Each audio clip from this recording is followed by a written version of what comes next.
бәріне сәлем. Мен бүгін каналымды бастадым. Каналымда өзімнің өмірім жайлы және де орыс қыз қалай қазақша оқитын жайлы түсіндіргім келеді. Өзімнің өмірім жайлы келетін болсақ, мен сендерге қысқаша түсіндіріп өтейін. Өзімнің өмірім туралы.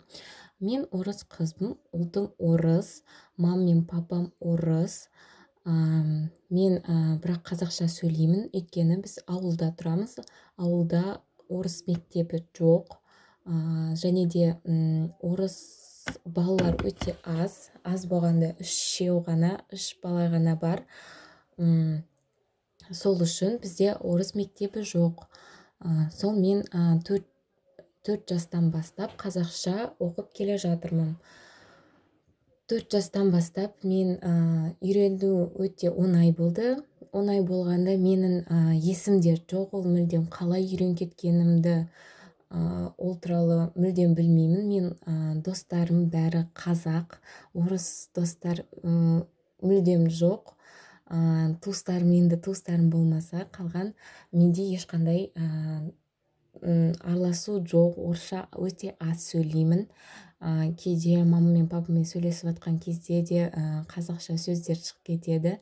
Кейбір кезде орысша аудара алмай қалам. Үйдегі мысалы күнің қалай өтті деген кезде мен қиналып түсіндірем оларға, өйткені маған өте қиын. Менің және де екі жаққа миым бөлініп кеткен. Мен орысша сөйлеген кезде менің барлық характерім, барлығы басқалай, ал қазақша мен өте активный қыз болсам, орысша сөйлеген кезде мен кішкене тынышталып қалып, солай болып қаламын. Сол үшін болашақта енді мені бір орыстар көрсе айтқым келеді. Негізі қазақша сөйлеген және үйренген өте дұрыс. Өйткені мен қайда жүрсем де маған оңай. Мен қазақша сөйлегенде бәрі таңғалады. Бірақ мен білмеймін неге таңғалатынын, өйткені қазақтардың орысша сөйлегеніне ешкім таңғалмайды ғой. Сол бәрі қарындасым дей береді. Менің наймандармен өмір сүріп жатырмын. Сол үшін менің барлық характерім бәрі найман сияқты. Найманка дейді мені мектептегі балалар.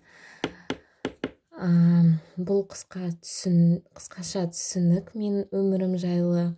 Ал ертең мен өзімнің мектептегі өмірім жайлы түсіндіргім келеді. Түсіремін және де менің достарымды көрсетемін.